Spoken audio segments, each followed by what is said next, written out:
Good evening, Warriors, and welcome to episode 33 of the Grass Lake Sports Weekly Report. I am your host, James Charles. Warrior Nation, this is the time of year we talk about all season long. The lights are brighter, the pressure is higher, and the stakes, they don't get any bigger than this. We've got high school postseason action happening everywhere. Regional bowling, regional wrestling with state dreams on the line. Hockey battling through tournament play, district basketball tipping off with everything at stake, competitive cheer, fighting for precision and advancement, conference championship basketball with titles up for grabs, and right on the horizon, state championship competition. This is what our kids train for. This is why they lift in the off season. This is why they practice when nobody's watching. Postseason sports are earned, not given. And our Warriors have earned their opportunity. This isn't just about winning, it's about pride. It's about toughness. It's about representing Grass Lake the right way. Seniors chasing legacy, underclassmen gaining experience, coaches leading, families packing the stands. I'm telling you right now, it is a great time to be a Warrior. So, buckle up, Warrior Nation. Regional bowling lanes, wrestling mats, hockey, ice, hardwood courts, cheer floors, conference titles, state dreams. Here we go. Let's get things started with some Warrior wrestling news. We had two Warriors competing at the regional championships up in Leslie this weekend. Brandon Rohde was wrestling at the 126-pound division, and in his first match of the day, came away with a win in overtime, 3-0. Second match, he won by pin. And then his third match, the championship bout, was a rematch, actually, of the district championship. And Braden, unfortunately, came up just a little bit short, winning that regional title, losing to Brian Sterling from Dundee. Like I said, that was a rematch from the district championship as well. And then Aiden Durham, wrestling at 138-pound division, won his first match by tech fall, 16-1. His second match was a major decision, 9-0. And then the championship match, Aiden Durham comes away with a tech fall victory, 18-2, to keep his record undefeated on the season, currently setting at 43-0. With a first place finish for Aiden and a second place finish for Brandon, they will be heading to the Michigan High School Athletic Association Wrestling State Finals up at Ford Field. That will be happening on March 6th and 7th, so about 2 weeks from now. Say Friday and Saturday, you can get tickets on the Michigan High School Athletic Association website. Right here, I believe there's 3 sessions. Single session tickets or about $20, or a all session pass. I believe those are about $45. But it looks like it's saying that those brackets will be coming out Tuesday afternoon, so we'll be able to see where those guys are matched up. Which day, so you can possibly get up there and cheer those boys on in the state finals up at Ford Field. And then also this weekend, our middle school wrestlers have 1 week of practice, and then Junior Jaws out at Parkside High School on Saturday. So that will be their season-ending tournament right there. So if you got time, you got plenty of wrestling, this is your last chance to watch our high schoolers and our middle schoolers get some wrestling in. Moving on to hockey news and some more regional action, as Jackson Zebo and his Jackson United team competed in the Michigan High School Athletic Association regional competitions this last week. They faced off against Kalamazoo Lonorix out at the Wings Event Center on Wednesday night. And United wins their first postseason game of the year, 4-3 over Kalamazoo Lonorix.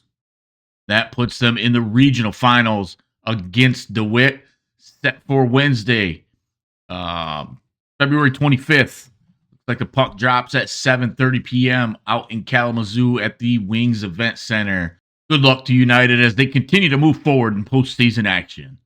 Move on to Warrior Hoops news. I've got lots for you, all the way from middle school on up to varsity. I know we had a lot of teams competing out in Napoleon. I think we had 5th, 6th, 7th, and 8th grade teams competing out at Napoleon this last weekend. And this is my 8th grade team.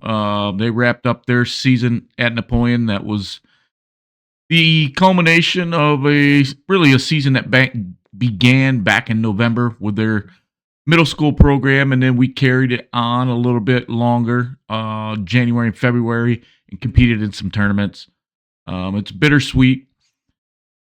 Good to see those good boys compete, and I am excited to see what they do for the next 4 years at the high school level. It should be a fun time for them and for our families to be a part of. So I appreciate the opportunity to work with these boys, and I hope that they appreciated the opportunity to play. Our boys' JV team wrapped up their season this last week with 2 competitions, one on Monday against Ottawa Lake Whiteford. Unfortunately, they fell short, losing to Ottawa 37-54. And then on Thursday night, they finished out their season against Pinckney and came up short 29-52. In that loss, Evan Matthews led the Warriors with 8 points. Elijah Walling poured in 7, and Wesley Rule had 6. So the boys' JV season comes to a close, and they finished their season with 6 wins. I'm sure there's plenty of lessons learned. And the boys should come back next season, re-energized with more wisdom and understanding of the game, and look to dig a little bit deeper and find some more wins under their belt. So great job, great season to those JV basketball boys. Our varsity boys also wrapped up their regular season this last week with their first game against Whiteford. Domingo DeCosta Elizondo led the Warriors with 12 points, and Kobe Sandoval added 9. Fortunately, the Warriors fell in that matchup 38-68. And then they moved on to take on Pinckney. Will Ford led the Warriors in that game with 18 points, and Kobe Sandoval helped him out, pouring in another 11. The Warriors ultimately fell to Pinckney 50-75. So our varsity boys will kick off postseason action, competing in District 86 out at Manchester on Monday night, 7 p.m. tip-off against Blissfield. So if you got time, you can get out there, watch them boys, cheer them boys on as they enter postseason action. Good luck, Warriors. Our varsity women's basketball team had 3 competitions this week.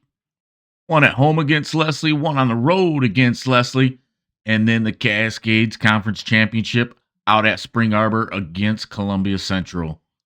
The girls got things kicked off at home against Leslie with their Meet the Warriors night, where they celebrated all our Lady Warriors basketball players from pre-K all the way up to our varsity teams. But here, some highlights from that action.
Reese Leap led the Warriors with 21 points, Brooke Starkey with 11, and Adeline Jarkal with 9 to beat the Blackhawks at home 65-32.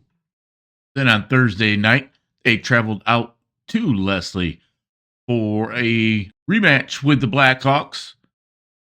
Again, the Warriors came away with a victory 65-10. Reese Leap with 23 points and 5 assists. Leah Starkey added 8, and Brooke Starkey added 7 for the Warriors. And with that victory over Leslie, the Lady Warriors finished the conference season undefeated and win the East Division of the Cascades Conference. Then on Saturday was the big one. They headed out to Spring Arbor University to take on Columbia Central in the East versus the West Cascades Conference Championship game. And the Warriors defeated Columbia Central 52-42 for their 8th straight conference championship. Reese Leap led the Warriors with 16 points and 10 rebounds. And Maya Vigeland added 15 points for the Warriors. The Cascades Conference All-Conference players were also honored at this event, with Player of the Year going to Reese Leap, and also being on a dream team with her, Maya Vigeland. First team All-Conference included Adeline Jarko, and second team All-Conference included Elise Bullock. And honorable mention All-Conference freshman Hadley White. So big congratulations to those girls on their conference championship and their all-conference honors. The girls have one more game remaining on their regular season schedule. That is Tuesday night at home against Western. That will be a good warm-up game for them moving into district competition in the following week. We'll turn our heads to competitive cheer as Grass Lake hosted district championships, and our varsity competitive cheer team competed on Saturday morning. And here's a little clip from that action.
And with a final score of 659, Grass Lake Warriors finished in 8th place in that district competition.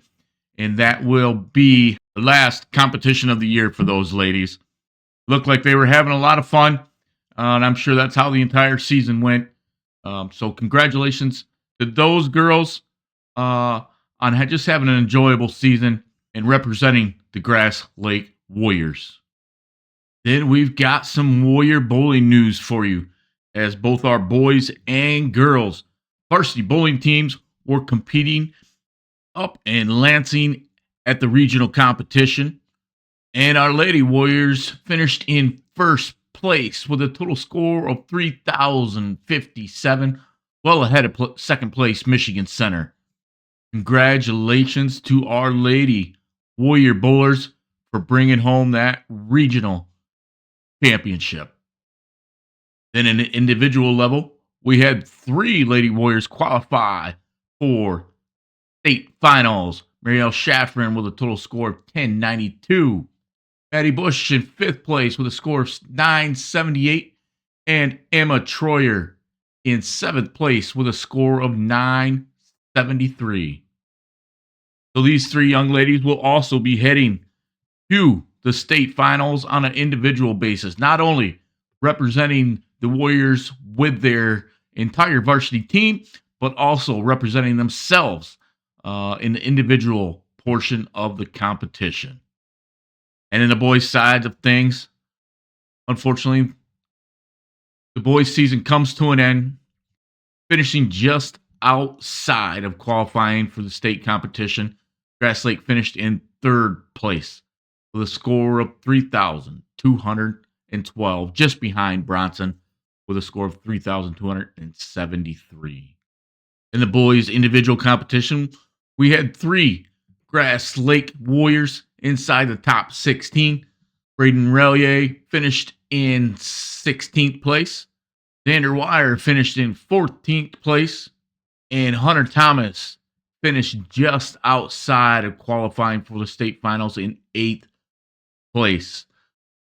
But nothing for those boys to hang their heads about. Very successful season. Lots of wins along the way, including a district championship. But the ladies will be competing in those state finals next weekend, February 27th and 28th, just down the road, not too far away at Jack 60 in Jackson, out there by the airport. So you definitely have an open invite to go out there and cheer those ladies on. Good luck, Warriors. In baseball news, the Grass Lake Summer Youth League registration is now closed. Still got open gyms going on Saturday mornings in the auxiliary gym, basically up until spring break. Our next open gym will be next Saturday, the 28th. Start out in the morning at 9 to 10:15 for 12U and 14U boys, and then move on through the schedule till 3 p.m. Please look at your school announcements, elementary, middle school, in the Grass Lake Summer Youth League Facebook page for updates on the open gym schedule. Also on Wednesday nights, I will be in the auxiliary gym from 7:30 to 9 with our pitching workouts, working with basically 11 and 12-year-old boys playing baseball. Anybody in Grass Lake that's playing baseball and wants to fine-tune their pitching, we're working on all things pitching. That's Wednesday nights in the auxiliary gym, 7:30 to 9. If you have any questions, please email me at jfdlc3@gmail.com, and I will help you out. And our high school baseball program is still looking for sponsors to get your business up on a fence with a banner. So if you're interested in getting a fence banner for this upcoming baseball season, please contact Coach Sullen, Keith Sullen at grasslakeschools.com. And don't forget, coming up quickly is the Grass Lake Warrior Club Casharama on Saturday, March 21st. So we're just inside a month that event will be taking place. Basically, you've got until tomorrow, which is February 23rd, to purchase your tickets to get into the early bird drawing. Early bird drawing is a drawing for an additional $150. This event goes to our Grass Lake High School athletic program. It is the biggest fundraiser of the year for the Warrior Club. This is a great event to support our Grass Lake Warrior Athletics. Tickets are $100 per couple. That gets you in the door and entered into the drawdown for a chance at a first prize of $2,000. Also gets you food, drinks, dancing, and just hanging out with fellow Warriors.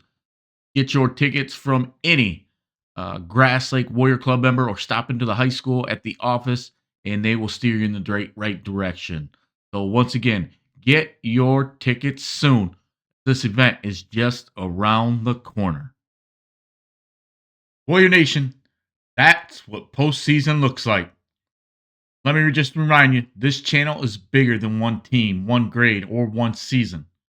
This is a community driven project. This is for all Warriors, from pre K all the way up to varsity, boys and girls, any sport, all sports. If a Grass Lake kid is stepping out onto a mat, a court, a lane, the ice, or the field, they matter here. I can't keep up with everything by myself. That's where you come in. Send in your Warrior celebrations, big or small. Game winners, personal bests, team victories, academic honors, acts of leadership. If it's worth celebrating, it belongs on this show. Email your updates, pictures, and shoutouts to glsportsweeklyreport@gmail.com. And don't just watch. Be part of it. Leave a comment. Let me know your thoughts. Give me your ideas. Tell me what you want to see covered. Make sure you subscribe to the channel. Share. Spread the word. The more we grow, the more we can highlight our kids. This only works if we do it together.